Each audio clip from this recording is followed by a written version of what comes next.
Good morning, students. Till now we have discussed about different type of solutions, and now today we will discuss about saturated and unsaturated solution. First of all, we have already learned that a solution is formed by two components. First one is solute, which gets dissolved inside a solvent.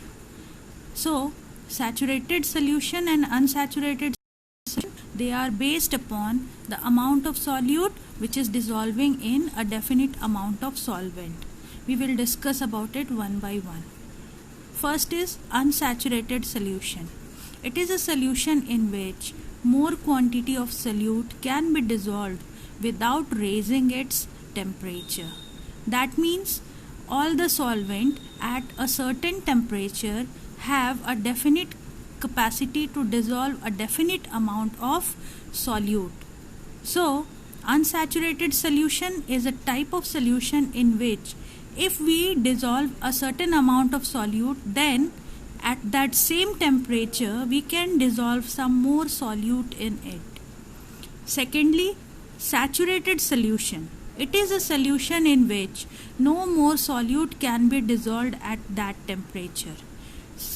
After dissolving certain amount of solute in a solvent, a time comes when we are not able to dissolve solute anymore. Then at that time the solution is said to be saturated solution. We will discuss about it in more details in the next slide. Saturated solution and unsaturated solution, till now we discussed that it is formed at a certain temperature. But now a question arises. What happens if the temperature changes? That means effect of heating and cooling. Then what happens to a saturated solution? A solution is saturated only at a particular temperature. If it is heated, then it becomes unsaturated again.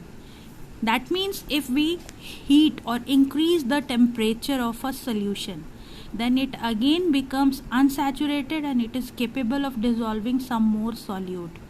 You must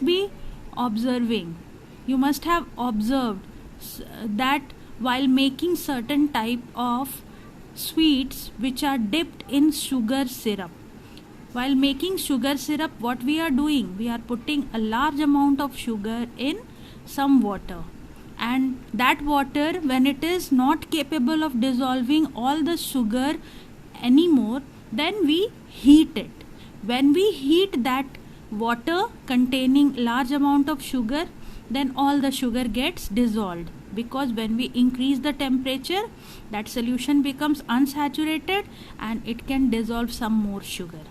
Just opposite of that, when we cool that liquid or solution, if a saturated solution at a particular temperature is cooled to a lower temperature, then some of the dissolved solute separates out in the form of crystal. This also you must be observing.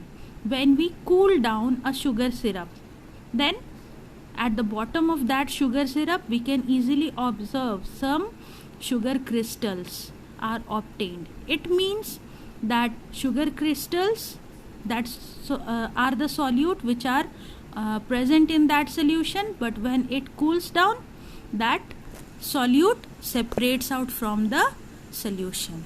So this is all about saturated and solution. Thank you.